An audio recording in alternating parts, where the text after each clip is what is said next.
આજે તો પાછા પહોંચી ગયા રાજકોટના એરપોર્ટે. તો ગુડ મોર્નિંગ અને જય માતાજી બધાને. મારું નામ છે ધવલ અને મેં લીધું છે daily vlog challenge 30 day 30 vlogs.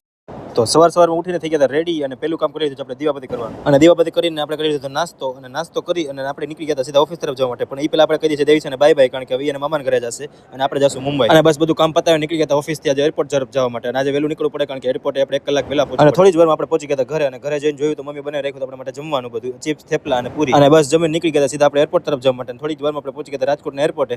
રાજકોટના એરપોર્ટ આપણે વહેલા પહોંચી ગયા કારણ કે લાસ્ટ ટાઈમ આપણે ટ્રેન ચૂકતા રહી. બસ રેલવે સ્ટેશને પહોંચતા આપણું સ્ટ્રગલ ચાલુ થઈ ગયું કારણ કે આપણે બેગ એટલી બધી ભરેલી હતી કે માંડ આપણે પગથિયા ઉતારી લીધા. અને આપણે સ્ટ્રગલ પૂરો કરીને આપણે પહોંચી ગયા આપણે M1 ડબ્બા સુધી. અને જ્યારે આપણે એવું હોય કે વહેલા આવી ત્યારે જ આપણે ટ્રેન મોડી પડે.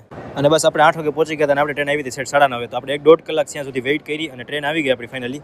અને બસ ટ્રેનમાં જ બેસતા આપણું બીજું સ્ટ્રગલ ચાલુ થઈ ગયું કારણ કે આપણે આવી હતી અપર લોઅર સીટ. તો આપણે બસ ઉપર ચડી અને માંડ આપણે બધી પથારી કરી અને બધું ગોઠવી લીધું અને બસ થઈ ગયા આપણે રેડી સુવા માટે. અને બસ હજી તો ઘડીક સુતા ત્યાં તો પડી ગઈ સવાર અને પહોંચી ગયા આપણે સીધા મુંબઈના એરપોર્ટે. અને આજનો મિની બ્લોગ અહીંયા જ પૂરો કરી છે. મળીએ છીએ હવે નેક્સ્ટ બ્લોગમાં.